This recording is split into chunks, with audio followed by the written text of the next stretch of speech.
हरे कृष्णा। भक्तों, छोटी दीपावली की सभी को हार्दिक शुभकामनाएं। आज की वीडियो में जानेंगे कार्तिक मास कृष्ण पक्ष चतुर्दशी का यह दिन क्यों मनाया जाता है, इस दिन क्या खास महत्व है, और साथ ही सुनेंगे नरक चतुर्दशी की कथा।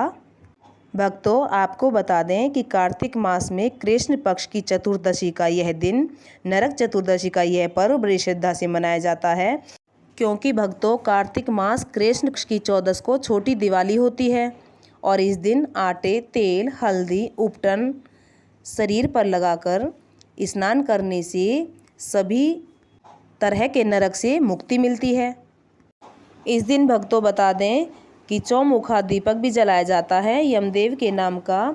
इस दिन दीपक जरूर अर्पित करें। दीपक में काले तिल और 2 लौंग फूल वाली अवश्य डालें। फिर यमराज के नाम का दीपक अर्पित करें। कहते हैं कि यमराज के नाम का आज के दिन दीपक अवश्य लगाना चाहिए, क्योंकि इससे अकाल मृत्यु का भय नहीं रहता।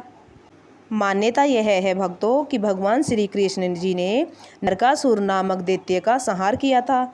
इस दिन इस प्रकार से नरक चतुर्दशी का यह पर्व मनाया जाता है। कहा जाता है क्योंकि इस दिन स्वर्ग के देवताओं को विजय प्राप्त हुई थी।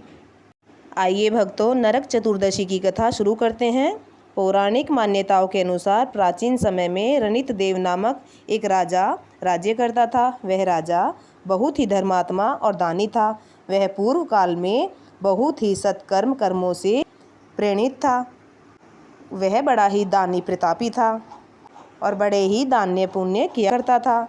एक दिन यमराज जी वहाँ पर दूत बनकर राजा को लेने के लिए आ गए। इस पर राजा बड़े क्रोधित हुए और कहने लगे, आप क्यों आए हो? तभी यमराज जी बोले कि राजन, आपको नरक में ले जाने लिए हम आए हैं, आपको चलना पड़ेगा। इस पर राजा बहुत घबरा गए। इस पर नरक में चलने के लिए उन्होंने उनसे कारण पूछा।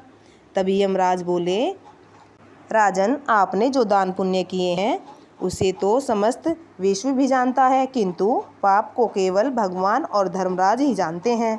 राजा बोला, उस समय पाप मुझे भी बताओ जो मैंने किए हैं, ऐसा निवारण मुझे कर सकूं। यमदूत बोले कि एक बार तुमने द्वार से भूखे व्याकुल ब्राह्मण को लौटा दिया था, इससे तुम्हें नरक की प्राप्ति हुई है। यह सब सुनकर राजा यमदूतों से कहने लगे कि मेरी आयु 1 वर्ष की और बढ़ा दीजिए। इस पर यमदूतों ने कहा कि ऐसा नहीं हो सकता कि तुमने जीवन में इस धरती लोक में बहुत ही पाप पुण्य किए हैं, इसी वजह से तुम्हें नरक की प्राप्ति हुई है। इस पर राजा बहुत ही घबरा गए और कहने लगे यमदूतों से कि मेरी 1 वर्ष की आयु बढ़ा दीजिए, क्योंकि मैं अपने कर्मों को सुधार सकूं। यमदूतों ने कहा कि ठीक है, और वहां से यमदूत चले गए। राजा ने महर्षियों के पास जाकर इस पाप से मुक्ति का उपाय पूछा। ऋषियों ने बताया कि राजन, तुम कार्तिक मास कृष्ण पक्ष की चतुर्दशी को व्रत रखो।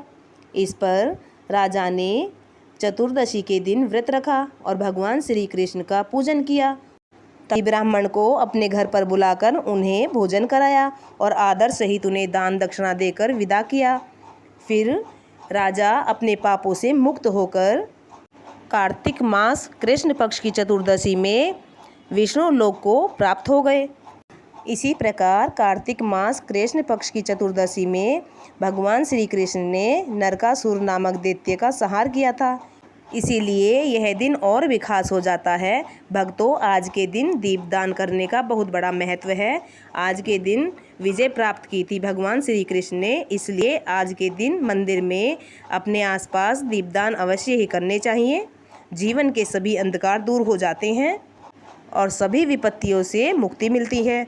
कहते हैं भक्तों के किए हुए गए पाप सभी नष्ट हो जाते हैं और उन्हें वैकुंठ की प्राप्ति अवश्य होती है। भगवान श्री कृष्ण की कृपा से भक्तों के सभी दुखों को हर लेते हैं।